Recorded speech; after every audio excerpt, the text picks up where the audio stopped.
What a comeback from Arsenal. 3-0 down to draw 3-3. Almost grabbing the winner. West Ham are going to feel frustrated with themselves. They had the opportunity to go 4-2 up. Antonio hit the post. But what a Premier League game. This is why it's the best and most entertaining league in the world. Smash the like button. Here we go.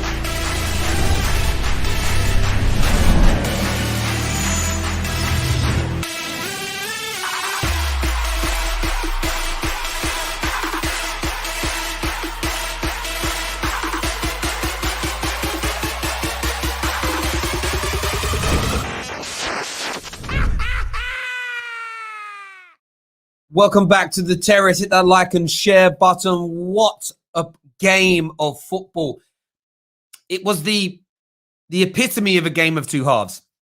Arsenal for 35 to 40 minutes were rank average. West Ham scintillating. Jesse Lingard's opening goal was absolutely out of this world. And Arsenal looked on the ropes. And then as they got that goal, it was given as an own goal, but Lacazette deserves massive credit. Just before halftime, it gave them hope. And from the beginning of the second half right the way through, Arsenal were brilliant. West Ham countered at times. They made the game brilliant, but with another own goal from Dawson, and then Lacazette in the dying moments with a brilliant header from a great cross from Pepe, seals the comeback for Arsenal, puts them back to 3-3, and then you thought, who can go on to win it? We saw great driving runs from Declan Rice, blocks made by Cresswell from a shot from Odegaard, who was excellent. What an advert for the Premier League. What a game that we got to witness there on Super Sunday. Arsenal are going to, you know what, again, it shows Arsenal's strength. It shows their tenacity. They've grown so much this season. It also demonstrates their overall lack of quality and how they need to improve and how there's still a bit of a weak underbelly in terms of quality, but the mentality is there. And West Ham United, I know they'll be disappointed. They're going to be disappointed with the way they've dropped the points today after being 3-0 up, and they should be disappointed in themselves. But we have to say this. What a season they're having. They're fifth in the table. They're 3 points clear on the same amount of games as the current champions, Liverpool. They're on 49 points. Great result for Chelsea, by the way. At half-time, it looked as though Chelsea were going to be staying in the top. Actually, would have been dropped. They would have dropped out. No, they would have stayed in top spot, but it would have been joint on points, a bit of pressure on them moving forward. So Arsenal just did Chelsea a massive, massive favour.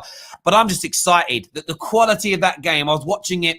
I didn't want it to come to an end. An amazing advert for the game. I think a draw is a fair result.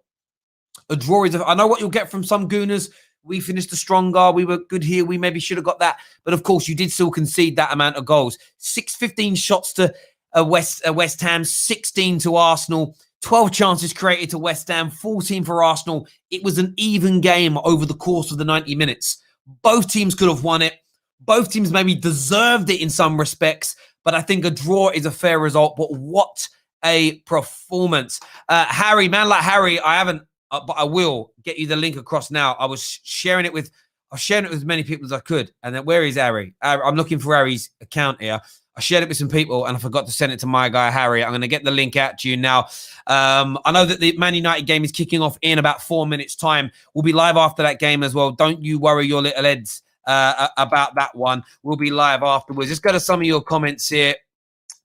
Listen, I don't know why people are mentioning the West Brom Chelsea thing. It's different Chelsea now. It's done. It's dusted. No team deserved it.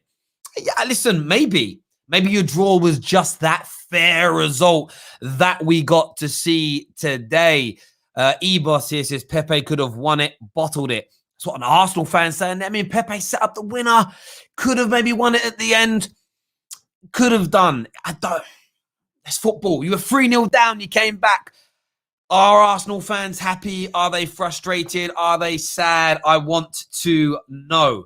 I really want to know in relation to that as it stands right now. Bear with me a sec, peeps. Oh, I know why. Gal ain't got the link. I've sent it to him now. He'll be here in just a few short moments with us. Harry's backstage as well. Let's do some more of these live comments here. Super Chat says Arsenal will be 10th if Aston Villa beat Tottenham. They will be 10th, and that's why that comeback was important. But it's still, that comeback demonstrates a changing of strength in Arsenal, but the overall lack of quality in their team is paramount. Big shout out to Jesse Lingard as well. His performance was exemplary today. He's going to make Man United a lot of money this summer, so I'm definitely happy about that. 10th to 10th, but they're 9th as it stands right now. They're 9th right now, Arsenal, if we get our facts absolutely right. Terry, both teams were great and awful at the same time. That's why we love football. It was like a basketball match. Good result for us, as in, decent result for Liverpool. But I still think you're going to leapfrog West Ham before we get to the end of this season.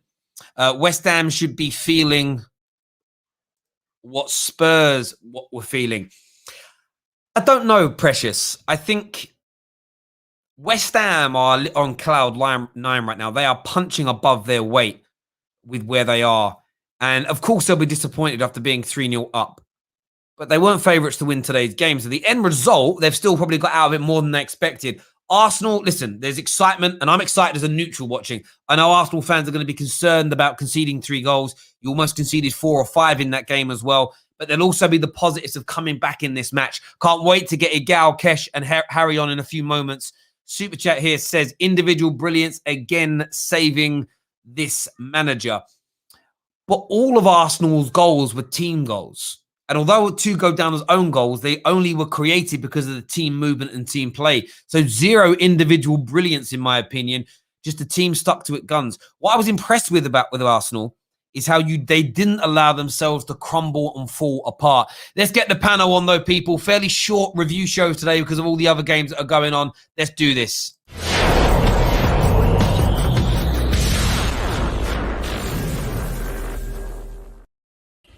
Yes, I'm joined by Kesh. I've got Kesh here. He's setting himself up. Igal's here, but Harry, give me your thoughts on that game. Is it excitement? Is it frustration? A bit of both?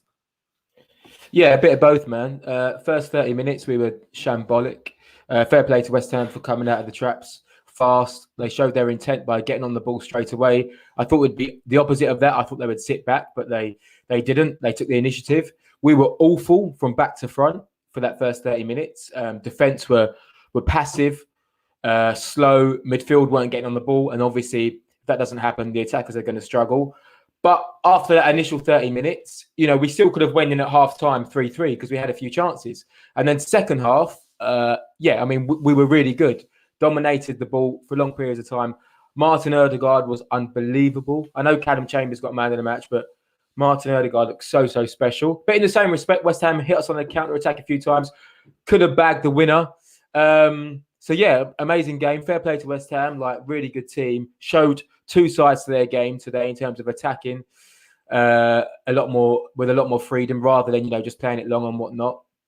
And fair play to Arsenal for coming back into it, but ultimately it's the same old problems for us. Defensively weak, but attackingly we're strong. So expect that for the rest of the season. And I hear that. Kesh, is this a case of there's no issue with the system? Is this just Arsenal over the next 2 or 3 years just need to get better quality football players? Why is everyone surprised? I really don't know why everyone's surprised. Terry, how many years have you seen this on the Wenger? How many years? So Arsenal will go to a European game in the midweek. Come the weekend, don't show up. It was a very, very slow start. It was a gutless performance in the first 30 minutes. They didn't turn up. They looked like they were still in bed. This is not a system problem. This is not a system problem. This is what you call mentality midgets. And we need something significant to break that barrier. Yes, we've won the odd FA Cup and everything, but we need to go a bit further until we get out this mentality. Yeah, I think what I find interesting when I watch Arsenal play today, when I look at Ødegaard and how he performed, you can see his quality seeping through. You see Kieran Tierney switched off for their second goal, what the whole team did, but you saw his overall football quality coming through. And that's the one thing that Arsenal lack. And then when you have 2 games in a very short space of time, Thursday, Sunday, and you rotate a little bit, or you've got these average elite level players that are tired, it really does damage them. I say someone who really looked poor though today, I thought, was Aubameyang. I mean, he's had a terrible season since his new deal. Do you think that's someone that Arsenal should look to move on to maybe try and raise some funds to repremise the squad? Listen, this Aubameyang thing is a reincarnation of the Ozil situation. You gave him a contract, following season, yes, he's playing everything, and then the season after that, you slowly see him start to phase out. Aubameyang's been so awful, but the club will never just phase him out in the first year of that contract because they don't want to admit that they've done wrong. They've done wrong. You can't put a player like that on 350k because what you're going to have yourself now, you're stuck in a crossroads where you're having to play him wherever you can. You need Aubameyang to be firing. If we're going to win the Europa League Cup, you've got to get him firing. And that's the situation that we're in now. I hear you completely, mate. Igal's with us now as well. I want to say this to you, Igal. You put out the comment in the week about, having a good run towards the end of the season and winning the Europa League. Does that show progression? The performance we saw today from Arsenal is why I said I think you've got to contextualize that in the moment and look at how you end the season. If you have 4 or 5 more games like this in the league towards the end of the season, there's been some progression mentally. You can see what the team's trying to do, but without major investment in your squad, it's going to be hard to move forward. Give me your thoughts on the overall performance from start to finish today of Arsenal. What a game, in the sense, like, you guys are just trying to give me a heart attack every time. Like, 3-0 down, I'm saying to myself, this game's done. I'm even losing hope to come back at that point because I haven't seen our team come back from that big of a deficit in a long time, right? But then you see Saka get a chance, misses, fluffs his line straight at the keeper. You see Lacazette gets a chance.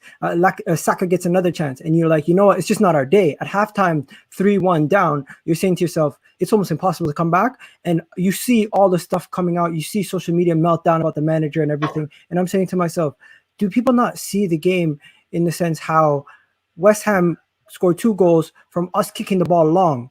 Terry, we always talk about playing the ball at the back causing us problems. We kicked it long twice, and it put us under more pressure than actually holding onto a ball and being calm.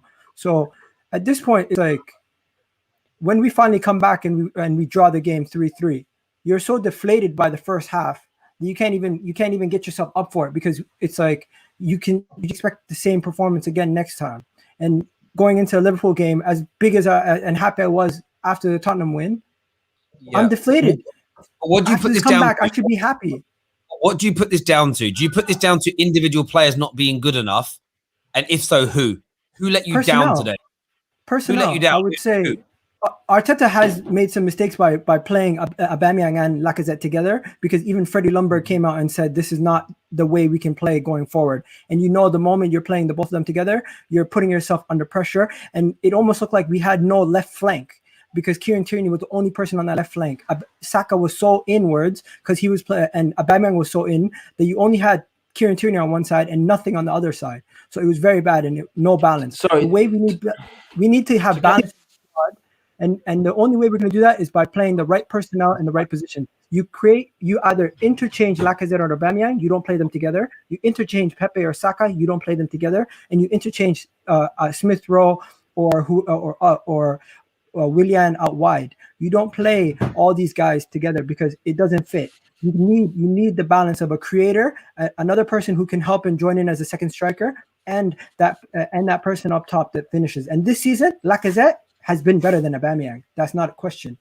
We did win the FA Cup playing Aubameyang left wing and Lacazette up front. So I know what you're saying, but it can work if everything else works before it. And it only would have worked with Aubameyang left wing today if we dominated the ball from back to front, if we actually played out from the back, got our midfielders involved. But when Terry said who played bad, I mean, or whose fault was it? In the first half, Mari and Louise were pedestrian-like. They didn't get the ball quick enough, which means when Chambers and Tierney did get the ball, they were under pressure. Xhaka and Partey were really bad. I thought Partey, the last 20 minutes, he was just dead in there. He's clearly struggling with getting to grips, of the pace of this league. So I agree with the criticism of playing Aubameyang and Lacazette together. But in the same respect, if you dominate the ball and create chances, it can work. But we didn't do that. So we never got to that stage where Aubameyang could affect the game. I'm still sensitive about giving Aubameyang too much criticism.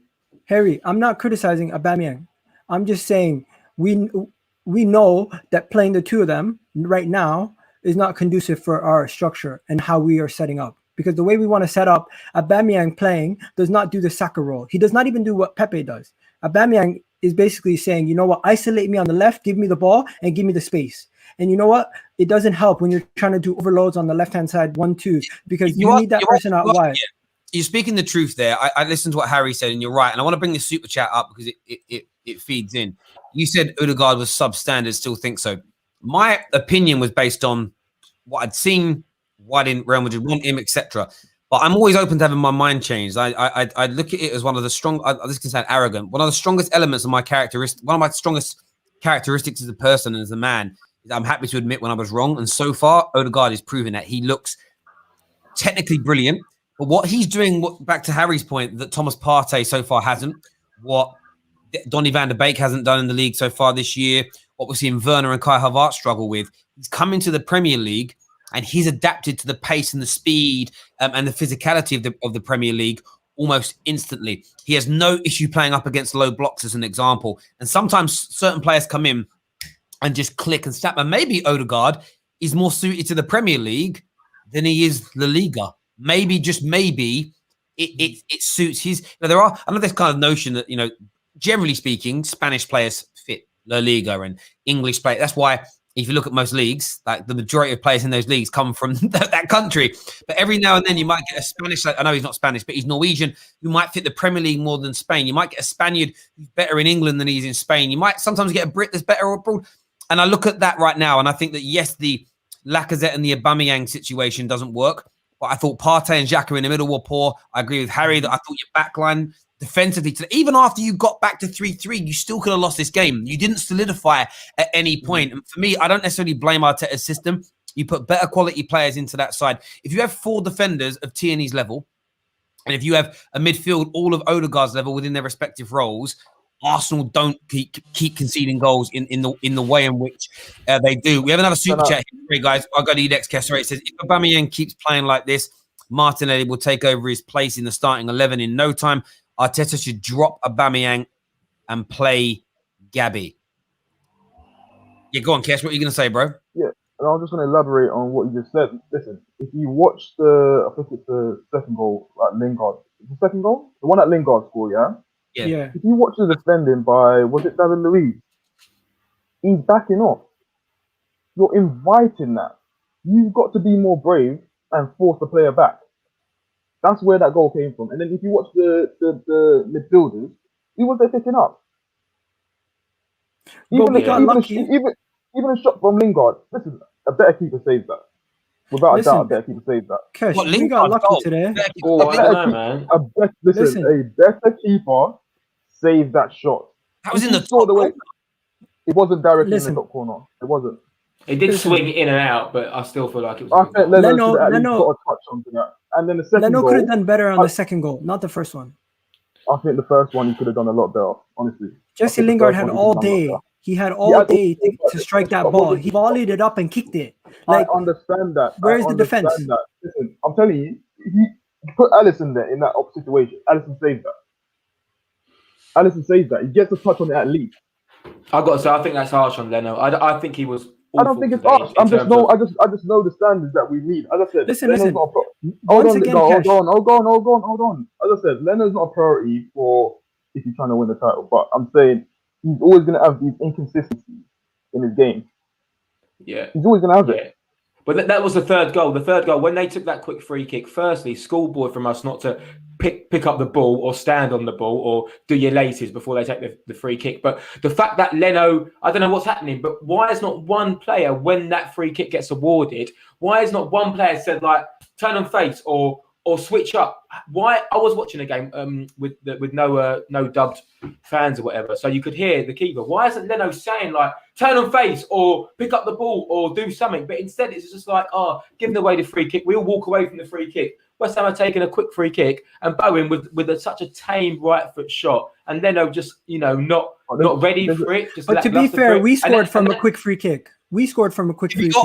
Your Arsenal Football Club. Come on. West Ham United, and I don't mean that with any disrespect to the Hammers, but the point I'm making is this isn't the first time Arsenal have switched off. If you look at a lot of the goals you've conceded recently, it's been silly errors when passing out from the back.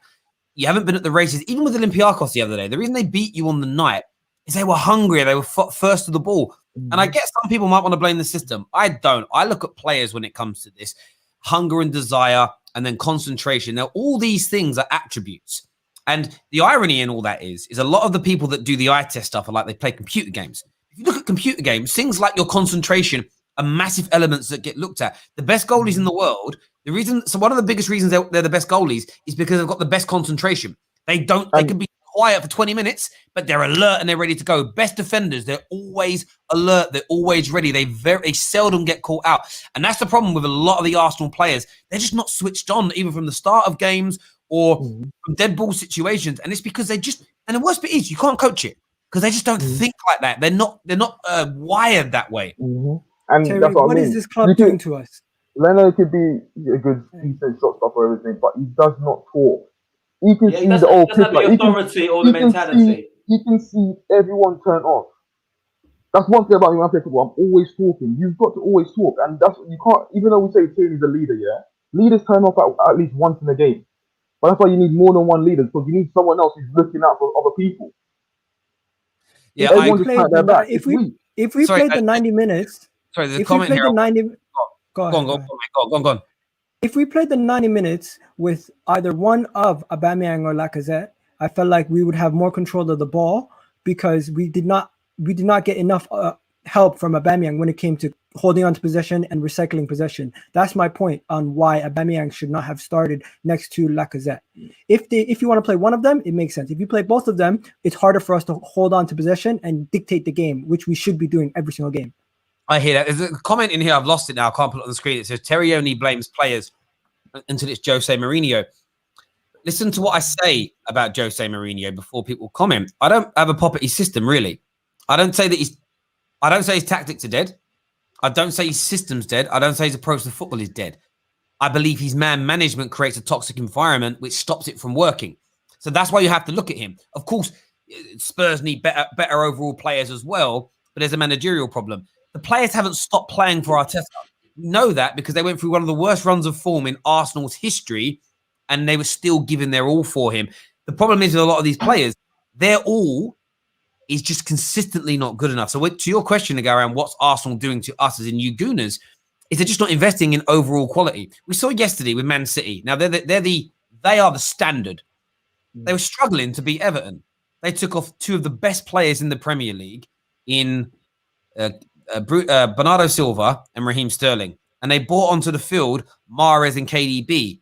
They brought on better players from their bench than who started that game for them. How many of our clubs and teams can do that week in, week out? We can't. But you used to be able to. And I watched a video. It was on aftv, and it was a Paul Merson speaking. And he spoke about all the world-class players you had in the sort of from the 98 through to the Invincibles. He names them all: Vieira, Manuel Petit, Retete. And says that's when our ground sat 38,000 people at 40, 50 pound a pop. He's like, we now have 60,000 fans at 80 pound a pop. And he went, how many world-class players have we got? Now, this is old video. I would say this video is probably 4 or 5 years old. That's relevant now. And I know there's been no fans in there for this last year or so, but you just look at the overall quality of your squad compared to multiple others.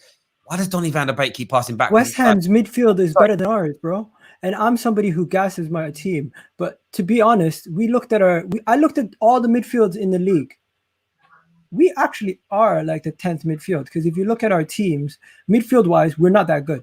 The rest of our team and the balance of the team sheets and look at the players, yes, we have a much better team than West Ham. But you look at Declan Rice, Thomas Suchek, and some of the players that they offer in that midfield in comparison to ours, they have a much more balanced midfield. They have a much more settled team, and they have a team that's been consistently where they've been all season. So it makes sense why they've been good this season. With Arsenal sense, I'm saying, you know what? I'm not saying tear it all up and get rid of every single player. I'm not saying destroy the whole team. I'm just saying realistically, let's be sensible here. We could have won this game if we had a better quality from our midfield, if we had better creators, and you don't need another 50-pound striker. You don't need another 50-pound winger. We don't need that. We have so many options up front. We could sell off Aubameyang and Lacazette tomorrow and still be getting 30, 50 goals from somebody else. My genuine opinion, my genuine belief. The midfield is the issue. From who? No, a combination of Saka, Martinelli, and these guys would get us those goals. Where I disagree with you there, Igao, is it is a very, very dangerous approach to put the pressure of being the leaders of a team on kids. It shouldn't happen that way. Every now and then you get a phenom, you get a Haaland, you get an Mbappe, you get a Rooney that can pick up that mantle. But even to that degree, Haaland's at a team currently sitting 5th in the Bundesliga. They're not a title challenging team, right? When you look at the players that surround Mbappe, look how good they are. Now, if Mbappe goes to Real Madrid, he might be the crowning jewel in the team, but they need to have quality around him. You can't build a team where Martinelli, Saka, and Emil Smith-Rowe are meant to be the chief creators and goal scorers. That isn't fair on youngsters. Youngsters, by definition, are inconsistent. You need established 24, 25, 26-year-old players who are the heartbeat, who are the consistent stars to enable your youngsters to flourish and develop. Man United have gone through that. Like, we've gone through that where it's like, Rashford's got to perform today. He's 20, bruv. It shouldn't be that way. That's why I say you're wrong, that you do need that. Of course, you need better quality in midfield. Like, I know you said like Xhaka You need better, younger, faster strikers. Oh, hang on a sec. But also, like, go on, Harry. You're right. You're right in terms of pressure. But what I'd say is, to compete in the top 4, you need your top 3 contributing goals and assists wise. That's just fact. So today, Saka had 2 really big chances at 3-1 down. Maybe a more mature Saka or a better Saka takes those chances, and the game has completely changed. But today's not a good thing, but it keeps us humble. Let's be honest, we're getting a little bit excited, getting a little bit ahead of ourselves again. And it just shows how far off we are. And if you take the last 10 minutes against Spurs, which was almost a capitulation, you take the game against Olympiacos, which was really substandard, and you take again today, which was pretty much substandard for the first 30 minutes. It shows where we are. Like, we are still a long way off. And if these players in Saka and Emil Smith-Rowe and Ødegaard and Martinelli, if they all play beyond themselves, then we can get to that level. But when Lacazette and Aubameyang are relatively inconsistent, and you've got a younger group of players who are relatively inconsistent, you're always going to get inconsistent results. It's just fact, and that's where we are. A few people in the comments, people attacking me, saying, don't go after my guys who've scored goals. I'm not attacking your youngsters. I'm saying don't put too much. I'm defending your young players. They are excellent. Agree. They are excellent. Any Arsenal fan that hears that as an insult, that's your lack of football knowledge. To turn around to Saka, Emil Smith-Rowe, and Martinelli this summer and say you 3 are our main options up front. There's no senior stakeholders for you. Does that ever happen before in football, where the 3 main attackers for a team have all been under the age of 21? I don't know if that's ever happened before. No, but that's why Arteta's easing them in as well. That's why Arteta is easing them in, because that's his duty of care to give these players minutes here and there, not just to chuck them in at the deep end and try and get the club out of the mud. And I know everyone wants to see Martinelli more, just like they wanted to see Reece Nelson more, or Nketiah, Balogun, Emil Smith-Rowe, go back as many years as you want. It's just not going to happen unless maybe you're a team who are, maybe at the bottom of the league and you're looking for something different. Like, you got to give these players time, and you got to be patient with them. Yeah. Really. Can I get back to what I said? What are they doing to us in the sense, like, halftime, Arteta must have gone in there and told these guys what to do, because these guys came back in the second half, showed more tenacity, showed that they're front foot, and they played to our strengths. At the beginning of the game, to be honest, we did not play to our strengths. We were very defensive, very lethargic, and I don't know if that was a tactical mistake by the manager or if the players were just unable to fulfill the duties that the manager was asking. Earlier, that was the players just. I don't think there was any different approach in the second half. You were just at it. You were just on point. It's like it took you going a couple of goals behind to sort of wake up, if that makes sense. And then you played. But of course, Arteta deserves credit for that, because the one thing that's been instilled in this team over the course of the season is more resilience, because most teams don't come back from 3-0 down, even in COVID conditions. Most teams don't. So to come back from that, that's the area that I think Arsenal fans need to celebrate. But still, it's today's game is almost an embodiment of your season. It's the embodiment of your season. You can't forget the first part, because it happened and it exists. The only time you can forget it is if you stop doing it in future. That's why no one's happy. That's why no one's happy. Let's be honest. But I will give them credit. The manager still has the dressing room. The managers and the players showed heart to come back into the game. We could have still actually won the game, but it just goes to show you that we don't have the technical skill ability on the pitch to get us over that hump when we need to. We're nearly men. This whole season we've been nearly men. Every game that we've lost has been close, but you know what? We don't have enough. Every game you could point out a moment in which if we had better quality, we could do it. But you know what?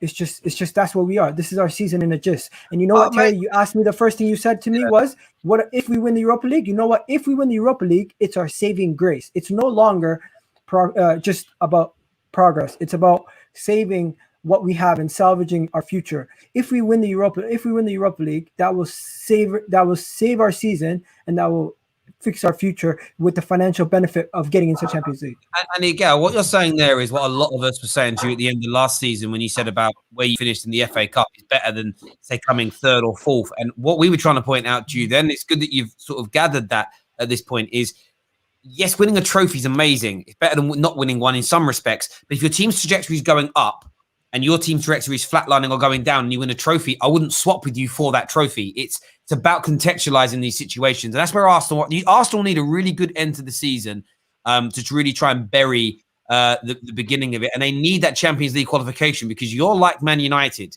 You're not going to spend as much as the 2 or 3 bigger teams in the league and not in Europe. Without that Champions League money, you're going to spend even less. Super Chat here says Arsenal need a top left winger, top midfielder, top centre-back, and a top right-back. Would you all say that's fair? We need listen, 5 players minimum this summer. Otherwise, it's going to be a failure of a season next season as well. So it's over to these lot. Like as I said, like over the last few months, I've stopped dwelling on all the shit that's going on. It's over to them as owners, as people that's involved in the club. It's up to them to deliver what we need. Recruits, do your job. Recruits and the people who are recruiting the players, the scouts, the network of people that we have at this club, they need to do their job, because we need about either 300 million spent over this year and next summer, or at least some really good prospects that are decent price and a decent age to grow and develop. And you know what? As Arsenal, what we've been doing for the past couple of years is not what we usually do. We've been buying older players that are near the end of their age at higher prices, and we haven't actually been looking at players that... my God, Fred has just done a Fred moment and passed the ball back to... Fred's just been Fred. 1-0. Oh, my... Do you know what annoys me there? The amount of people that talk... Like, Fred's kryptonite right there. Fred's kryptonite. He has the ball on the edge of his box, doesn't think, and just passes it back towards the goalkeeper, and Iheanacho standing there on side. It's a great assist by Fred. A great assist by... Terry's in the mud. for what it's worth, Ego, on signings, for what it's worth, or in general, I think we will sign five players this summer, or 4 to 5. I just think where we finish will depend on the quality of those players. If we manage, but you get what I'm saying, though. Oh no, totally. It's recruitment. Totally. That's all we need to worry about. It's all down to recruitment. But I mean, our backup left back, it might be Ryan Bertrand if we finish 9th and don't get Champions League football. It might be a young up and coming left back if we do get Champions League football or European football. So I think it just depends on where we finish. But I'm fully convinced that the board are aware, if they want this project to work, they'll need to listen to Arteta. Because Arteta knows what we need, man. Arteta knows what we need. People, if you're mad after this game at the manager, you're mad after this game at the players, you're mad after this game at yourself for being an Arsenal fan, sure. But the main person you should be mad at, the main person you should point your direction at, the main person you should be looking at is the board and the people who are up there making the decisions. Because come summer, if they don't give us the right players and they don't give us the right backing as a fans, as a club, and as a manager, or even players, you know what? We're going to be in the same situation next season. So the only reason why I'm optimistic is because this is a big summer, and I'm hoping that they put their money where their mouth is, and not even just about money.